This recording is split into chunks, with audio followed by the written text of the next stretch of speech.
Hello guys and welcome to another vlog. Today we are here with the king of the SUV segment of India, none other than the Toyota Fortuner. So let's, without wasting any time, begin with the vlog of the car right away, and let me show you the pros and the cons of the car.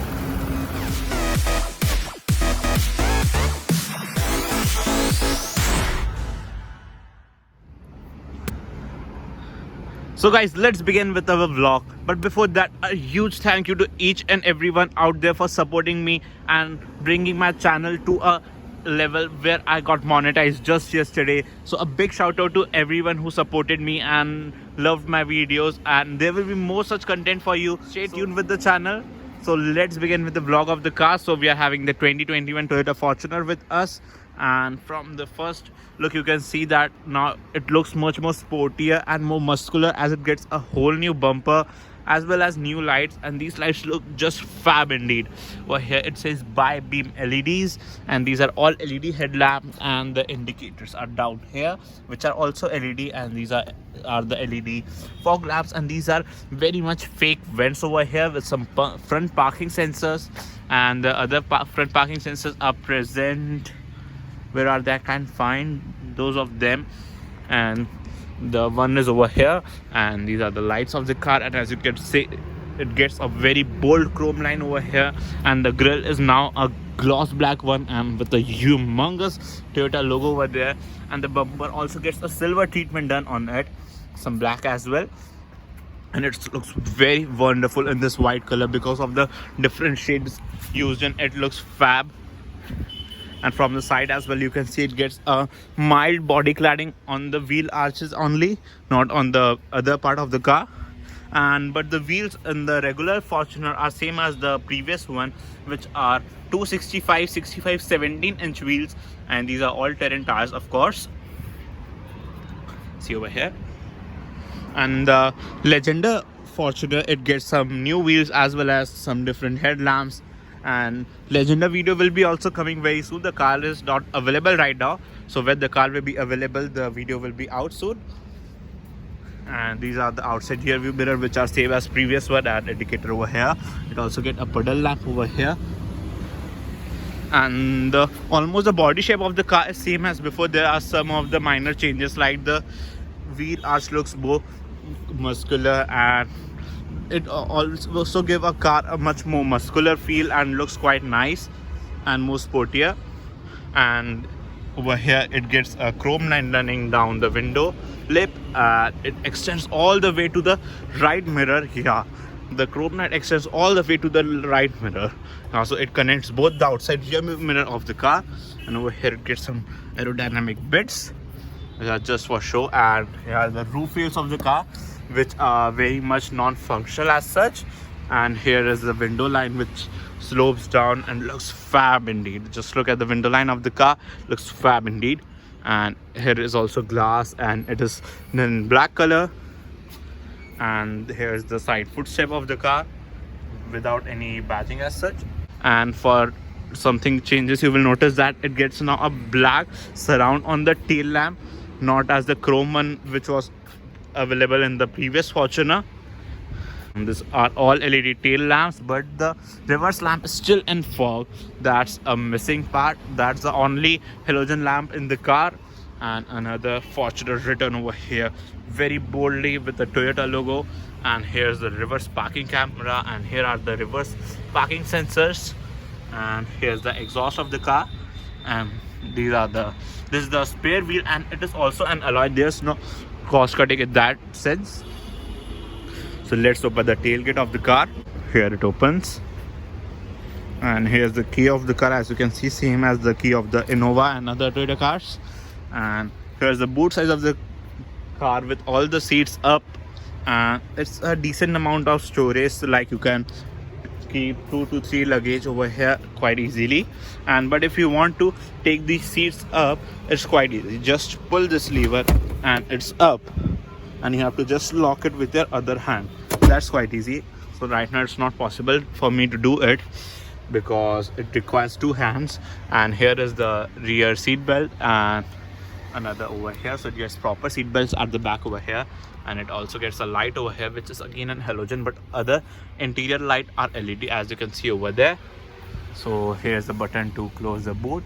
There's electronic tailgate. That's quite obvious for a car costing nearly 40 lakh rupees. And all the door handle gets chrome finish on them. So let's get to the rear seat of the car. And over here you will notice one more change, like it says Fortuner over here, and it gets a dark gray color treatment done over here. And these are the door handles, same as before. And these are window controls, and all window gets one touch up and down. Here are the speakers of the car, and this is not the top of the line variant, so it doesn't get that JBL Fab 11 speaker sound system. And but from the previous generation, the sound system of this car is now mind-blowing. Yeah, from the pre-facelift also, the speakers are improved way much. And here's some leather treatment done to show a more aesthetic look, but most of the part is hard plastic. And here's the seat of the car. It gets all black interior in this, and you can fold the seat from here and get to the rear seat quite easily, but the space at the back is not much, so I won't suggest it for adults to sit over there. It's only good for the children to sit over there. So here we are inside the car. Let's close the door. And the leg room, knee room, and overall this comfort is just fab over here. The amount of leg room at D-room is just fab. And these are the seat of the car, and you can even recline the seats. Like you can see, you see different reclines. So it also gets a center armrest, which is a bit tricky to take out. It would be much more comfortable if they have given a handle to pull. It also gets twin cup holders over here, and the armrest is not that quite comfortable.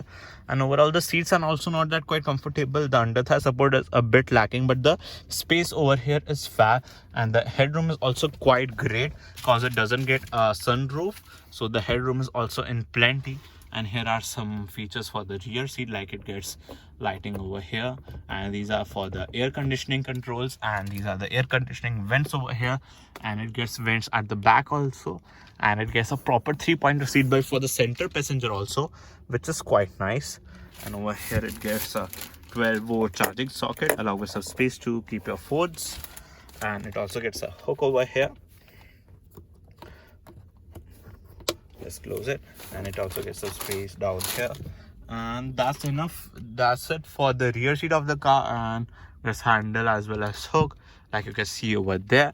And same is the case over here, handle as well as hook to keep your stuff. And the front seat belts get height adjustment features, which is quite nice. So let's get to the driver's seat of the car.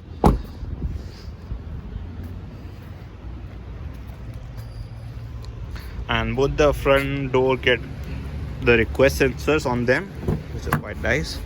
So this is the driver door of the car. It gets control for the windows over here, lock and unlock the car over here. This was the child lock feature, and this to retract and open the outside rear view mirror. Right now it's not working because the car is off. It's just the outside rear view mirror. The handle gets space over here, which is quite decent. Let's come to the controls over here, and like it gets a cup holder over here. Engine start stop button. This is for the parking sensor. This is for the diesel particulate filter. This is to open the boot of the car. This is for the front hood, and this is for the fuel tank of the car. And the front driver seat gets a 8-way electronically adjustable seat, which is quite nice. And it used to come in the previous car as well. So let's get into the car.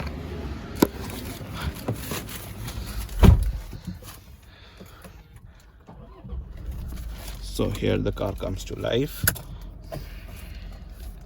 So everything, like the features and most of the things, are same as the before only.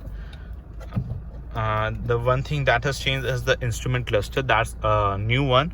Means the color and the theme of the cluster has changed. Now it gets a blue cluster, and it shows quite a more information over here, like audio and messages, settings, and the car information over here. So it's quite decently loaded, and it also shows speed over here. On the left it gets a tachometer, on the right it gets a speedometer, and that's it for there. And on the top there's a gear positioning indicator, like if you get into reverse like that. And here's the reverse parking camera, and it doesn't get any adaptive guidelines, which is quite shocking.